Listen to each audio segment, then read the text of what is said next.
கர்த்தருடைய பரிசுத்த நாமத்துக்கு மகிமை உண்டாகட்டும். ஆண்டவரும் உலக இரட்சகருமாக இயேசு கிறிஸ்துவின் ஈடு இணையற்ற இன்ப நாமத்தில் உங்களை யாவரையும் வாழ்த்துகிறேன். கர்த்தருக்குள்ளாக உங்களை ஆசீர்வதிக்கிறேன். கர்த்தர் தாமே இந்த நாளையும் உங்களுக்கு ஆசீர்வாதமாக்கி வழி நடத்துவாராக. பிரியமானவர்களே, இந்த நாளிலும் தியானத்திற்காக எடுத்துக்கொண்ட பரிசுத்த வேதாகமத்தினுடைய பகுதி பரிசுத்த பவுல் எழுதின 2 தீமோத்தேயுக்கு எழுதின நிருபம் 2ஆம் அதிகாரம் 12வது வசனம். 2 தீமோத்தேயு 2:12. அவரோடு கூட பாடுகளையும் சகித்தோமானால் அவரோடு கூட ஆளுகையும் செய்வோம். நாம் அவரை மறுதலித்தால் அவரும் நம்மை மறுதலிப்பார். அவரோடு கூட பாடுகளை சகித்தோமானால் அவரோடு கூட ஆளுகையும் செய்வோம். நாம் அவரை மறுதலித்தால் அவரும் நம்மை மறுதலிப்பார். மனுக்குலம் தேவனுடைய ஆசீர்வாதங்களுக்கு பங்குடையவர்களாக முடியாதபடி தடையாக நிற்பது பாவம். அந்த பாவத்தை அகற்றி நம்மை ஆசீர்வதிக்கப்பட்ட மக்களாக மாற்றுவதற்காக இயேசு சிலுவையில் அறையப்பட நேர்ந்தது.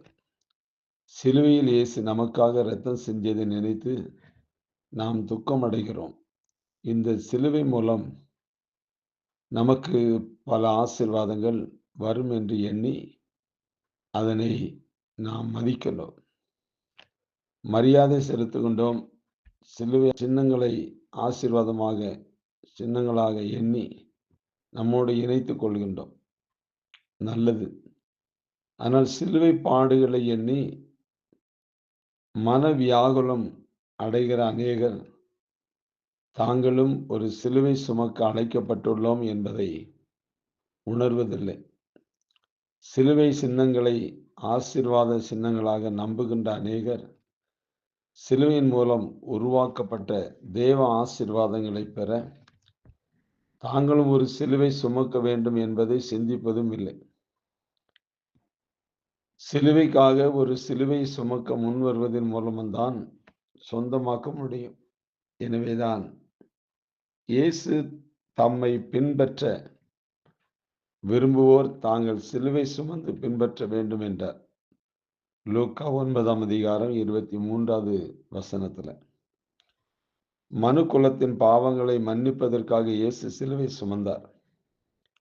அதே சிந்தையோடு நாமும் பிறருடைய தவறுகளை குற்றங்களை மன்னிக்கின்ற சிலுவை சுமக்க வேண்டும். தேவ அன்பை மனிதனுக்குள் கொண்டு செல்வதற்காக இயேசு சிலுவை சுமந்தார். நாமும் பிறருக்கு நம்முடைய அன்பை காண்பிக்க ஒரு சிலுவை சுமக்க வேண்டும். மனிதனுக்கு நன்மை செய்வதற்காகவே இயேசு சிலுவை சுமக்க நேர்ந்தது. நாமும் பிறருக்கு நன்மை செய்வதற்காக சிலுவை சுமக்க ஆயத்தப்பட வேண்டும். மன்னிப்பதும் அன்பு காட்டுவதும் நன்மை செய்வதும் எளிதாக நடக்கக்கூடியவை அல்ல. அங்கே பல சிரமங்களும் வருத்தங்களும் உண்டு. ஆனாலும் அவைகளை ஏற்பதுதான் சிலுவை சுமத்தல். சிலுவை சுமக்க ஆயத்தமானால் தான் அவைகளை செய்ய முடியும். இயேசு சிலுவை சுமந்ததை எண்ணி பரிதாபப்படுவதோடு நாம் நின்று விடாமல் நாமும் சில சிலுவைகளை சுமக்க வேண்டிய கடமையை நாம் உணர வேண்டும். பிரியமானவர்களே, இறைவனை எந்த அளவு நேசிக்கிறாய் என்பதை பிற மனிதர்களை எவ்வளவு நேசிக்கிறாய் என்பதால் அறியலாம்.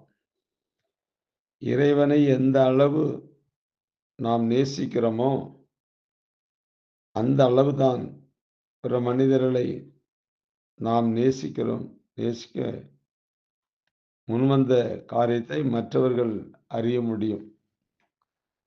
அதனால நமக்கு சுமக்க ஒரு சிலுவை அவசியம். இதனுடைய தலைப்பு கூட நீங்க இப்படி எடுத்துக்கலாம். நான் சுமந்த சிலுவை அல்லது நமக்கு சுமக்க ஒரு சிலுவை அப்படின்னு எடுத்துக்கலாம். அதனால அவரோடு கூட பாடுகளை சகித்தோமானால் அவருடைய ஆளுகை சிலுவை என்பது சிலுவையை சுமப்பதாகும் என்று நாம் தியானிக்கிறோம். கர்த்தர் தாமே இந்த வார்த்தையை கொண்டு உங்கள் ஒவ்வொருவரையும் ஆசீர்வதிப்பாராக. God bless you.